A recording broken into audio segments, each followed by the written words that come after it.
Well, hello to the world. How's everybody out there this evening? Oh, there you are. Now you can see me. Hello. How are we doing this evening? Well, okay, so Hitler hair it is, I suppose, today, because I don't have, I didn't put any mousse or anything in my hair, so it's not going to go back the way I want it to. So, Hitler hair it is. Can I have my chair for a little bit, kitty? Thank you. Thank you. All right, so I got came through on some badass seeds. And while some people will be like, no, there's no way that happened. Talking about it actually is true. I got some. All right, so the seeds I got were Empire Strikes Mac, which, if I recall from what he was saying, it's the person who also it was tied to some of the other seeds. The person tied to the other seeds. It was like their variation of the Empire Strikes Mac or whatever, if I recall properly. Either way, Empire Strikes Mac, and then G13 crossed with BSE, which I'm not sure what BSE was, but G13 crossed with BSE. I know what G13 is. And that's photo. The G13 is a photo. The Mag Landrace, I think it is it photo or auto? Can't remember. Two of the sets of seeds were photo, two of them were auto. I might have to hit dude up and ask him again. I know the G13 BSE was photo period, and and there was, and then the Magland race, and then that. Okay, so that one has to be photo, and then the BSE's photo. So then the Empire Strikes Mac and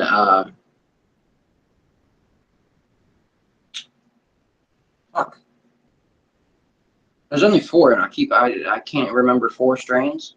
Empire Strikes Mac, Afghani, Mag Landrace. What the fuck was the other one I just said? Afghani, Mag Landrace, Empire Strikes Mac. Son of a bitch, is my brain really that retarded right now? Oh, yeah. Mag Landrace, Empire Strikes Mac, Afghani, G13 BSE. Yeah, the G13 BSE and the Afghani, that old school Afghani are the photos. The Empire Strikes Mac and the Mag Landrace are the two autos. Yeah, that's what I was trying to say. Mag Landrace, pretty sure those two are the autos, and then the other two were photo period. So, either way, right now I've got two of the Mag Landrace in soil, and then one of each of the others. So, we shall see what happens. I did two of the Mag Landrace because it, I'm pretty sure is the auto flower. So I'm going to keep one here under my Mylar with the lighting schedule, however I set the schedule up. I'll probably honestly just leave that one auto flower in with the two photo periods under the Mylar that I have.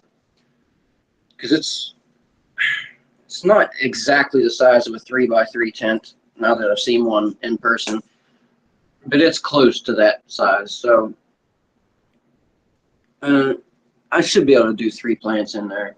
Anything I worry about is the lighting. Of course, the plant that I set in the center, maybe I can like rotate them around every day or something. Because the way the lights are set up, it does matter where the plant's sitting according in relationship to the light.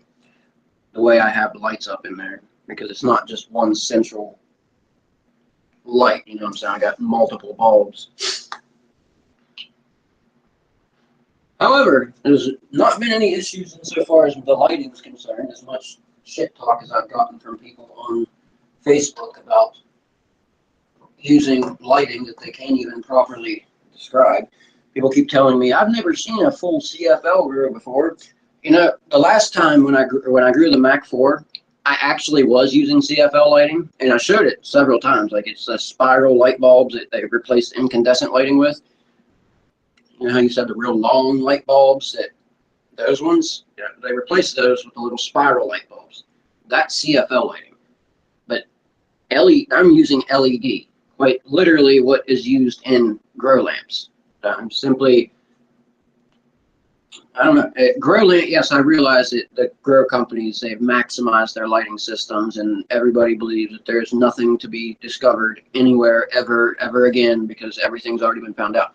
But it's really, really funny to think about, honestly, because there's been like no research on cannabis in the United States. Good research, peer-reviewed research that can be taken seriously and that can be done in a serious manner because it is being taken seriously. Like, you know, GW Pharmaceuticals, how they operate and study cannabis and are actually able to study actual cannabis. And you know what I mean? And the United States has such a unique market. And people can argue that, but it really is a unique marketplace. I mean, you take the development of roadkill skunk versus sweet skunk. Sweet skunk was roadkill overseas, or can't remember. Yeah, I think roadkill was developed overseas.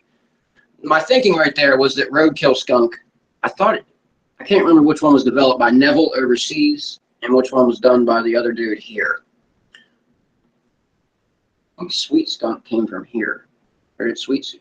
Either way, my point I was trying to make was that if roadkill skunk came out of the United States, like, you can see the difference in the, but I can't remember which one came from where.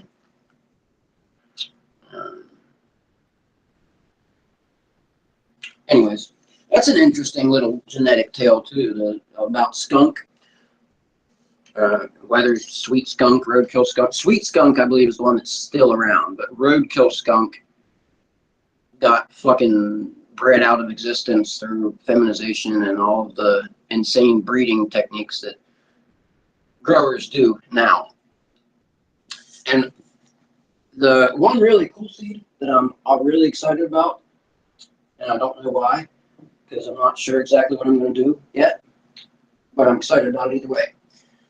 I have some Afghani. I've got 4 Afghani seeds. One of them is in soil right now. Afghani photo periods that are untouched genetics, been growing locally where I'm from, and we'll just call it the Tri-County area. In this area since 1985. So untouched Afghani genetics from 1985. Now, is that a fantastical claim? Yes. However, I have no reason to not believe the person, as they've been telling me about those seeds for some time now, and I never really jumped on it, never went after them. And then when I did go finally to meet them, that was what they had, those seeds on hand. So yeah, that's cool. If you follow my content and you're familiar with topological protocol and what it is set up at the moment to do for those who want to use it, I don't just want that to be the end point of topological protocol. Like, due to what it is, and it's looking at characteristics of landrace and sussing that out and hybrid cannabis, seeing how it compares, having access to an unfettered with, like, something that hasn't gone through feminization, which was done in the 90s, something that hasn't gone through crossing and back crossing and autoflowers and all this other shit. And another thing that would be really cool would be to find out how close to the Afghani was that one that's been growing since 1985. Like, was it a one-off of the actual Afghani? You get what I'm saying? So either way, just knowing that I have an Afghani that's been untouched, I have seeds from Afghani that's been not fucked with since 1985, Yeah, there's some experiments that I have in mind. For example, if I take that strain, obviously I want to clone them. If I get a clone and I cross that, say I want to I select a strain from today's modern market that uses an Afghani crossed with whatever else.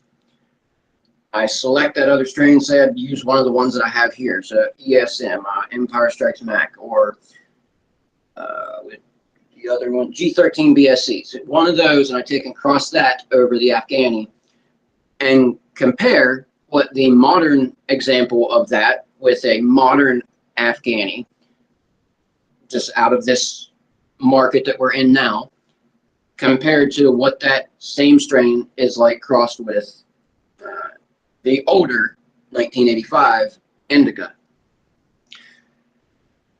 And I suspect that what will happen is, while I can't get a reading of the confirmation of analysis myself, I don't have a fucking lab to do that, or what are they, gastrochromatic, one of them things, or liquid gastrochromatography. I don't have any of that shit. So what I can do, though, is use the anecdotal experience of the individual who created the protocol which describes the experience and compare the differences between, right? I know what beta-myrcene does, and I know its synergistic implication with beta-caryophyllene. That right there is a good way to start to compare and contrast the newer Afghani cross with the older Afghani cross, right? Because you know that beta-myrcene heightens even with beta-caryophyllene. Once it gets so high, it starts to provoke that anxiety and the height effect of cannabis. However, when at appropriate levels, which you would expect with an older crossing over even these newer hybrids, you would expect to see lower beta-myrcene, because the theory that I'm running with is that beta-myrcene has increased. Obviously, you can see that it's increased over time, but I believe that that's a direct result of the recreational market and people's desires on the recreational market, the fact that don't like earthy, darker weed, and it's all like, go to Reddit and look at pictures and just look at the comments under the pictures, and you can see which way people tend. And my own personal experience with it, just people tend towards stinky, rank, dank weed. If it has a little bit of an earthy smell, they don't want anything to do with it. Ergo, breeders sought to pull in the good benefit of the dense weed. That's good for them. It weighs more. They don't have to fuck around with as much, right? It's less risk. And pull in but leave behind the earthiness and the darker colors of that cannabis. So even though, yes, it is true that sativa and everything that even I'm seeing, that in my studies it says showing that indica is like some sort of offshoot or some lesser form of sativa. But what was I trying to say there? Even with that, even like given that my work is still sort of lining up to say that yes, sativa, and then it sort of seems to branch out into indica.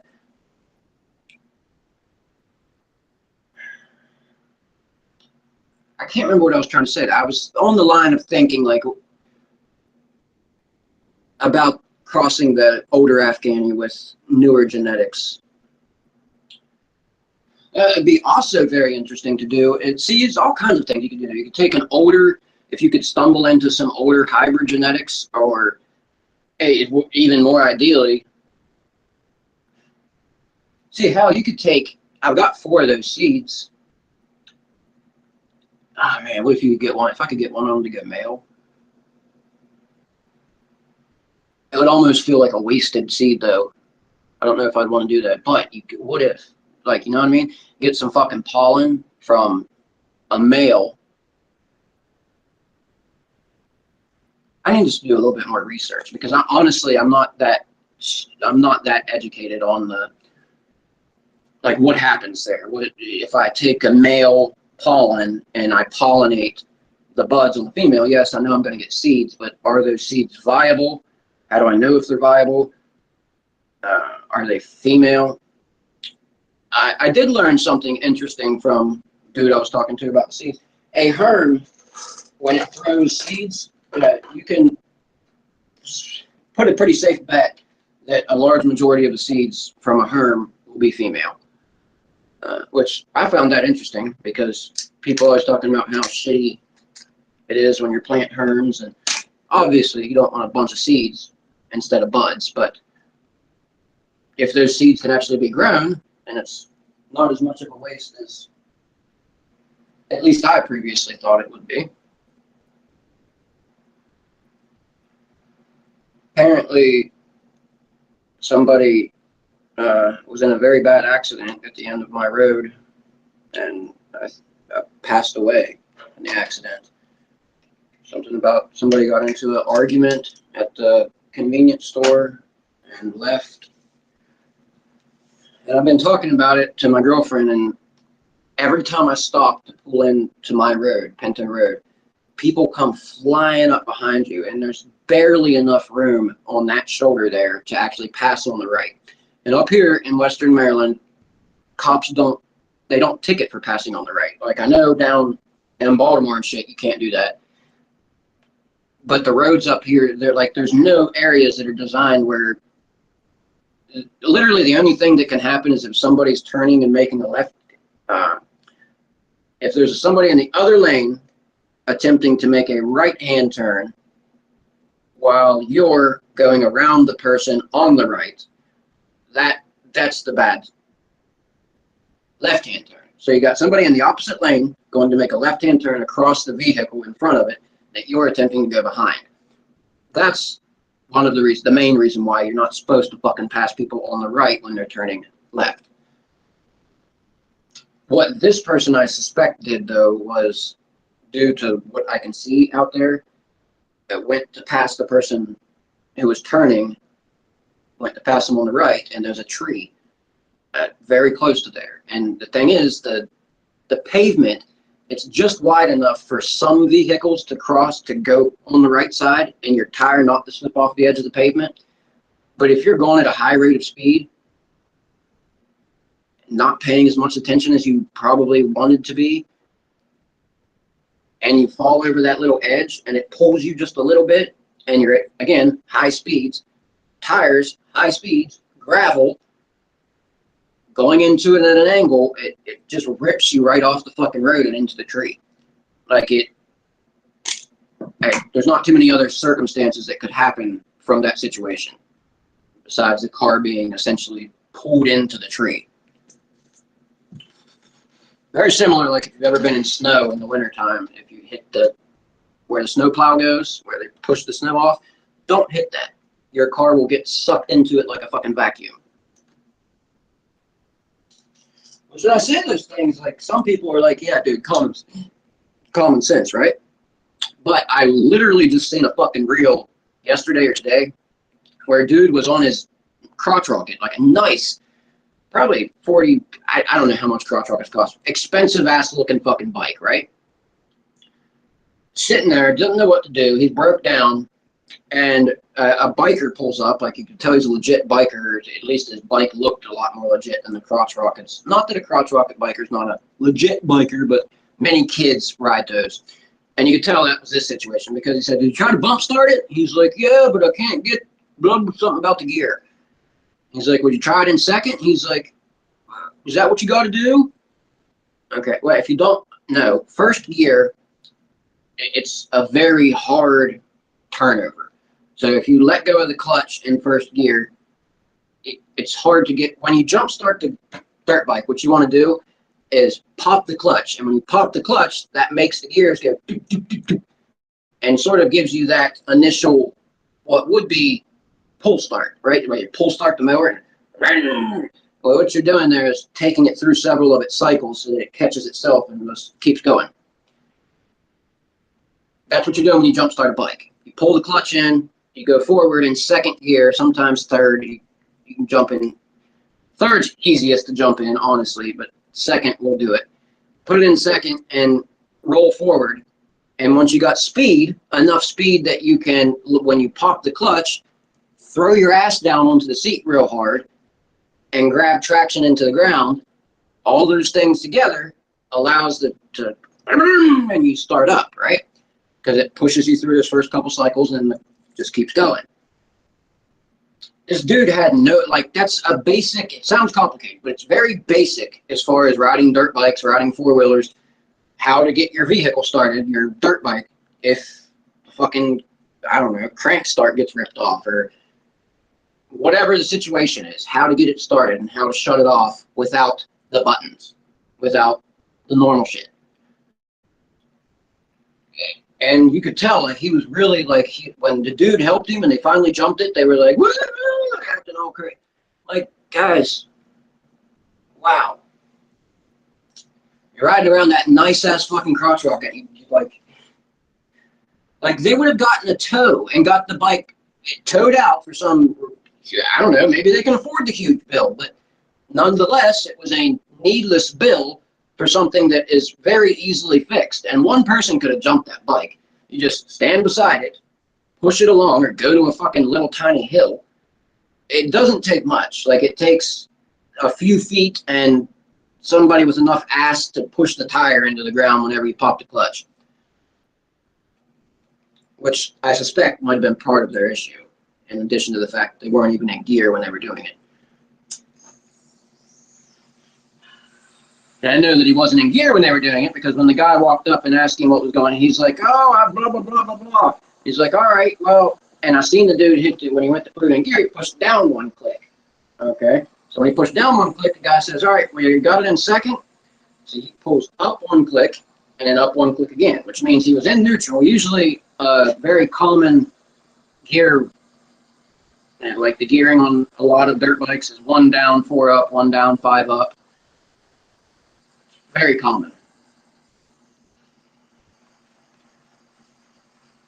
So what I'm saying is he was in neutral attempting to bump start his bike, which is, I don't even know what the thinking there was.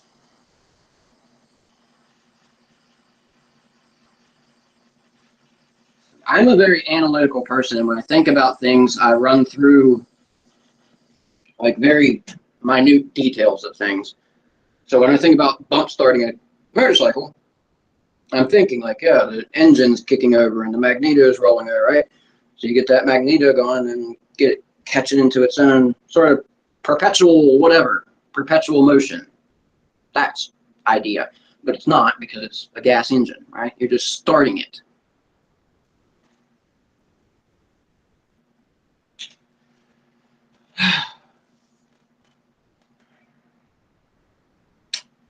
Lovely, delicious apple earth. That's what this is. Apple earth. Cheers.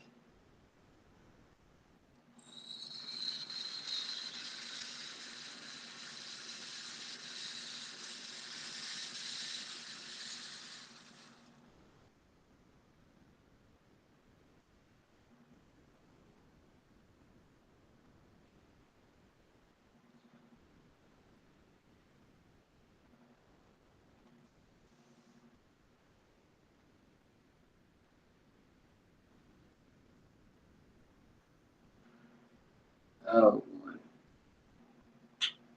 very relaxing. It's like a very shut the fuck up kind of high. Not sedating, but relaxing. I think it's like a level, like a step down. You got like sedation, which is like the top tier level.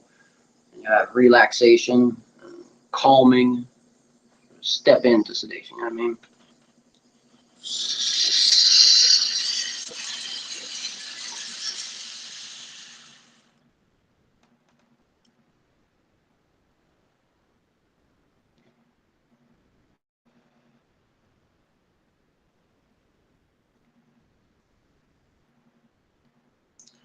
It's crazy to think about, like 20 years ago. Yeah, 20, 18, 15, I'll say 15 years to be fair. I know about 15 years ago, I was definitely smoking weed at that point. But the weed we used to get back in the day, man, And oh my God, I finally fucking got a hold. When I went over to dude's house and got those seeds, he let me check out the harvest, the current harvest. I don't know what the fuck it is, the difference between what industry grows and what people grow in their home. But I can tell you now that, like, the shit that he has, that this dude has in his place, like drying right now, I haven't smelled that kind of fucking smell on weed for, I swear to God, 15 years. Like, since I was a kid, a teenager, getting it off of this person that we used to call dude. Like, I haven't smelled fucking weed like that forever. And I don't know what the difference is. Like, I don't know what the fuck industry is doing to make the same strains present so much differently. Or, like, for example, Strand. How the hell, why is all their bud like super fucking dense like rocks? Verano has a lot of that real dense rocky stuff. I mean, Indica's dense, but like industry took density to like a whole new fucking level with the cannabis. Like it's like rocks, like clunk. And some of it, like it's not as sus, but the real sus to me is whenever you have the super dense nugs that don't have the microstructure to them. Like the once you get past a certain, like literally you'll have a nug, right, that's triangulated and you can snap off the two sides and they stay like that microstructure, but as soon as you go anything lower than that, it just crumbles like into fucking powder. And I don't, it, like weed doesn't do that. It does, obviously, because that's what their weed does. But it's like all of it is like that now. Like you'd run into a strain here and there that'd be real dense like that and kind of crumble once it's so dry. But it's not that it's dry either. It's I know like the normal go-to, oh it's too dry, oh it's blah blah. It's none of that. It's like something weird about the industry cannabis, and that's not a conspiracy theory. That's just observation. And I've heard conspiracy theories about why it is. I mean, I heard one person pushing around that the one company irradiates mold out of their weed, and that causes some of what I just discussed. And some other people are saying it's something similar to PGR weed, like they're using some kind of chemical additive in the grow process that is turning the weed out to look like that. But when the companies, like, obviously if they're doing something underhanded, they're not going to admit to it. So it's kind of a fruitless task until you figure it out. But you can't figure it out unless you attempt to. So, get what I'm saying? Probably not. That's okay too. This is some Butterfire from a company I'm not too fond of, but I will smoke their product. No problem doing that. Butterfire live resin. This shit was on sale 30% off. It's like very, very, very runny and stuff, but I ain't going to complain about it. Sell it to me for cheap, I'll smoke it.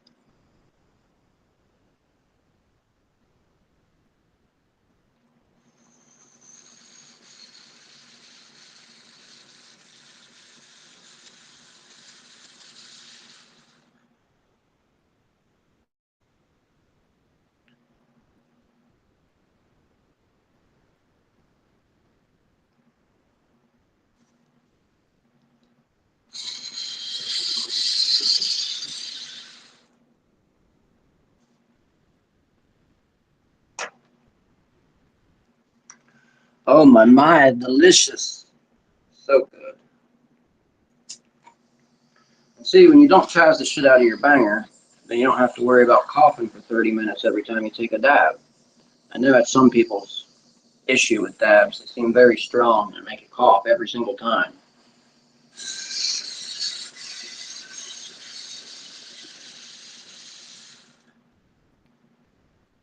Mm. Well, that was kind of a bad example. But if you hit them right and don't go just a little too hot like I just did, you get real nice. You can look at your reclaim too and see how hot you're going. Like your reclaim is a good judge of.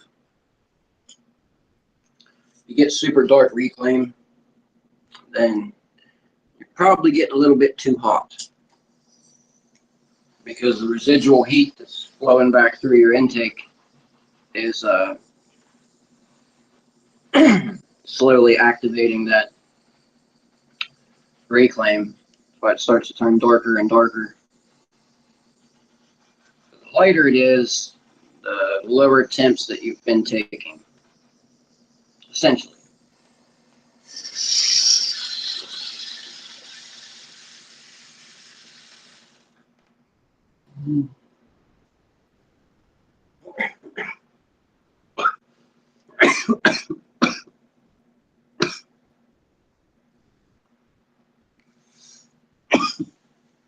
That one was super appley.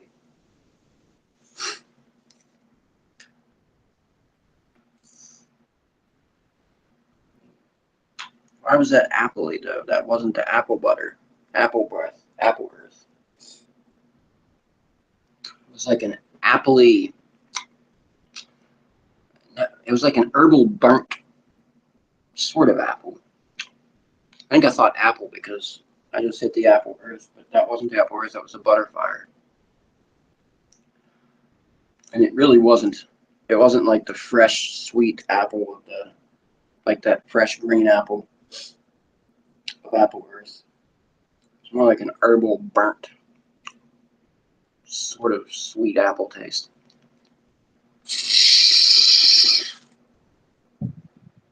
But more like herbally and burny than sweetie and apple.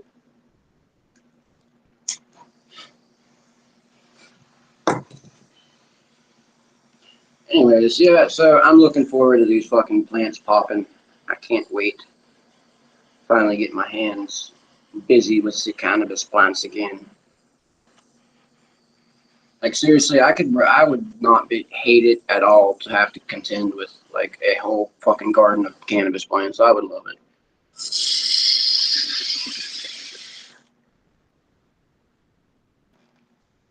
Like honestly, if I could make that my job, and with legalization, there's no reason why people shouldn't be able to do that. Why people shouldn't be able to make cannabis cultivation their job. The same way you can grow tomatoes and sell them and make being a tomato farmer your job. Yeah, once you get so big, yeah, there's like this, that, and the other in the government and blah, blah. But people are able to do it. Not in cannabis. Because rich white boys with daddy's money, yes, I just said rich white boys with daddy's money, like, for example, the owner of Culta, Mackie Clark, allegedly. Take people like that, for example, who, and I know I sound very negative when I speak about him, that's because he's not the most positive person himself, saying that people in Maryland, essentially that if you did know how to run a business, you would already be on his level. You wouldn't have to be competing to try to get to him. Paraphrased by myself. So when it's set up by people like that, with that mindset, that you don't know what you're doing, and if you do come into the business, then this is going to end up like Colorado, and then flash pictures at you of like the downtown streets of Colorado, Denver, like the fentanyl issues and all those other issues, and try to draw a correlation in your mind to make some propaganda. You know, do the exact same thing that the federal government's been doing for the past fucking always, and claim that now they are the savior. Industry now. Now we are going to do it the right. Do what? You're just stealing everybody's shit.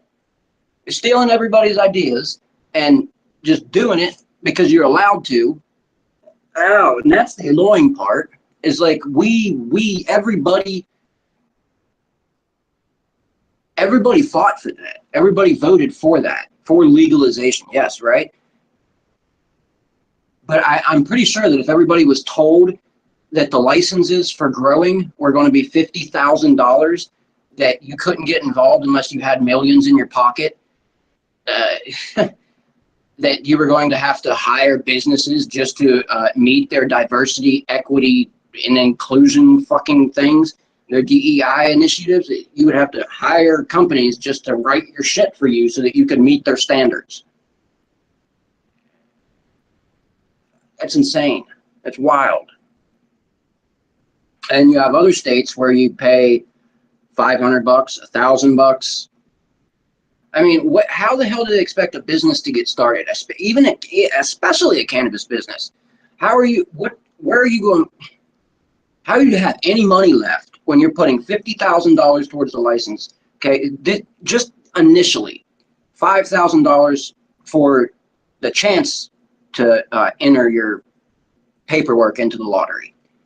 And then if you're selected, if they say, yes, you have been approved, then $50,000 for the full license.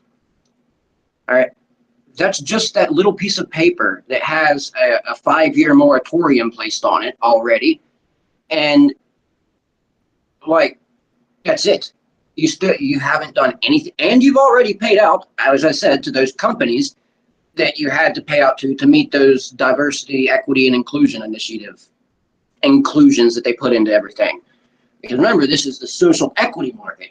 Even though it started out 75% white-owned and still is largely white-owned, the black contribution is the only reason it increased. It wasn't because of the industrial market, not the industry that the state brought into the state, but was from the populace of the state. The people here, once the entrepreneurial side actually got access to the fucking poor people lottery, which is what I call it. But it's really, that's a misleading term, because they market it in the legislation like the poor people lottery. They call the people that disproportionately affected, and they are essentially referring to black people there. They wouldn't say that, but that's what they're getting at, is that black people were disproportionately affected by cannabis arrest rates, and I call semi-bullshit on that. Yes, there were many more black people arrested and jailed for cannabis, but also, in addition to, black people commit more crime. And I'm not being racist. I'm not fucking racist. And I hate that when I talk, or if you even say the word black people as a white person, I somehow inherently feel that I'm being why the fuck should I feel that way? Just because I said black person. Because I'm speaking about it, I have to feel racist. And that's not an inherent thing with me. Like I know what I've done in my past, the things I've said in my past that I shouldn't have said. Like, I understand inherent race biases and things like this, but a society shouldn't be such that you have to tiptoe around your words to the point that you feel like you're telling yourself you're being racist, the inherent bias, just for using a descriptor of another person.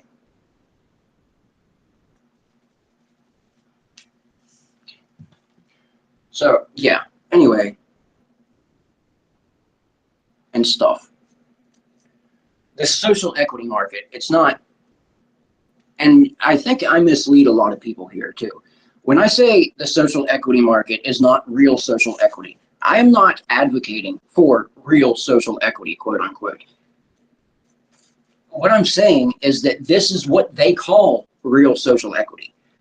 This market, the 10% ownership or 10% contribution from black people and all of that, 75% of that in G-Leaf, one company, initially, that's what they call social equity. Okay. If it was just legalization of cannabis and however the fucking numbers worked out, and then that's how you ended up with the market that we got, 75% white man and only that small amount of black contribution, then I would say, well, yeah, that makes sense, because that's the population. You know what I mean? Like Baltimore taken out of the situation. Obvious that even there, though, it's not black majority. You might think that, but when you look at the numbers, they're not quite the majority in Baltimore. Or maybe they are. No. Maybe they are when you take into account all the other, because I'm just thinking white, black, Hispanic. I don't think they're quite half, though. I don't think they're... Anyways, doesn't matter.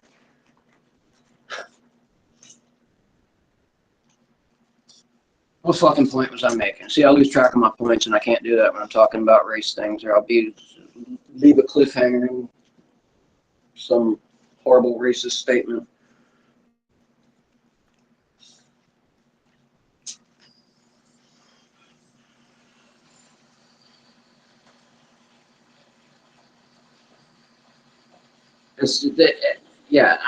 Point being, though, I'm not advocating for social equity. I'm trying to say that whatever they're trying to call real social equity is a fucking joke. It's not.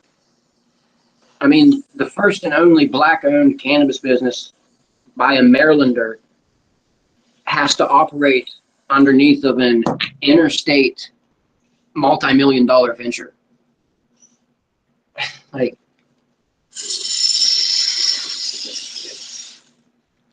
how the fuck is that social equity?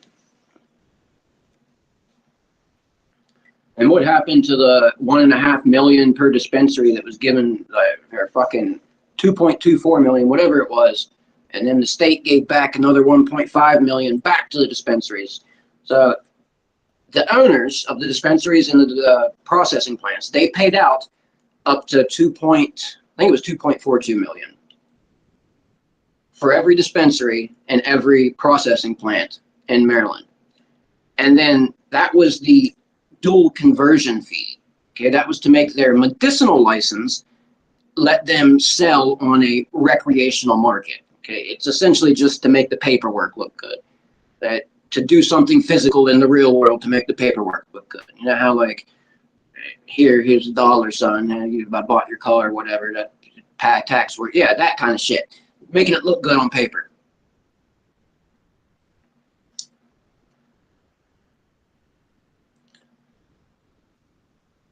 But what the fuck? Then the state pays back $1.5 million to every dispensary and $500,000 to every processing plant. Like they're you scratch my back, I'll scratch yours. Hey, pay us. Like, what was the extra for? They're paying them back 1.5 million. So what about the like what would 1 point whatever million difference there? Was that like the actual fee to bribe the state to let you run a recreational market? Or was that the fee to bribe them to let you maintain control through controlling loose concentrates and like telling the entrepreneurial market how they were going to operate? Because that's what happened, is the industry set out the guidelines to how much you can grow, when you can grow it, how much you can sell, when you can sell it, quite literally how much you can sell in a day, how much can be transported from your location to, and see, my thinking immediately is how to get around this shit. Like, right? Like, if they're trying to get you for transportation from your spot to dispensary, well, if you don't have a physical location, then are they going to get you for every fucking door that you visit? And that's now your dispensary? Like, each door you go to is a trip to this. Like, how the fuck would that work? I don't know.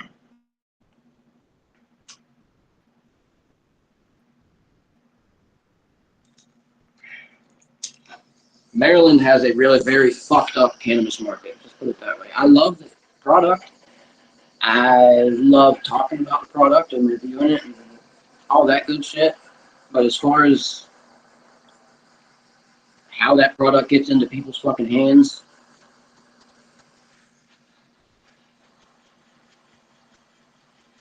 I'm not even so much concerned about the price at this point. Like, yeah, I bitch about the price, but I would honestly be willing to pay more for the fucking shit if they would just fix the fucking market. Fix the fact that people can't get involved without fucking daddy's money. Literally, without daddy's money. Because no fucking... it's funny sometimes to hear younger people like, oh, it is my money. I made it doing blah, blah, blah online. Well, but where were you at when you was online at that time? Right. You were at home. And you had the ability to get online at the time and had the freedom to do that, et cetera, et cetera.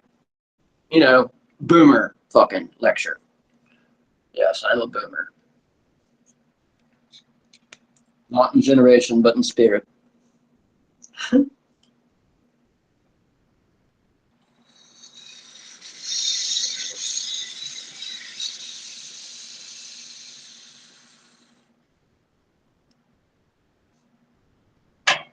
Oh, that's enough of that for tonight.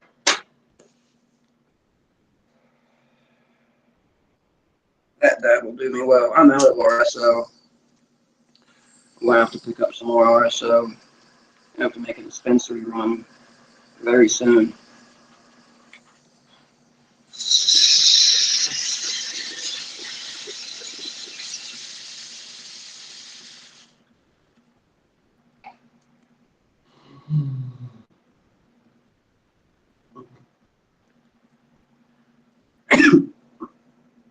Oh, yeah.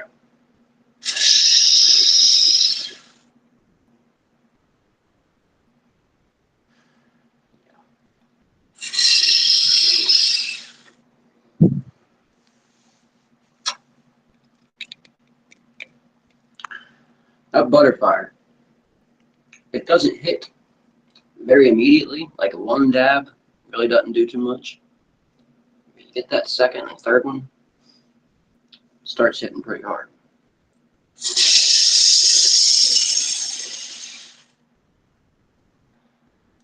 Versus like the apple earth, it's very like, the first hit you take, you feel it. Very calm. Your mouth gets an immediate fucking padlock slapped on it.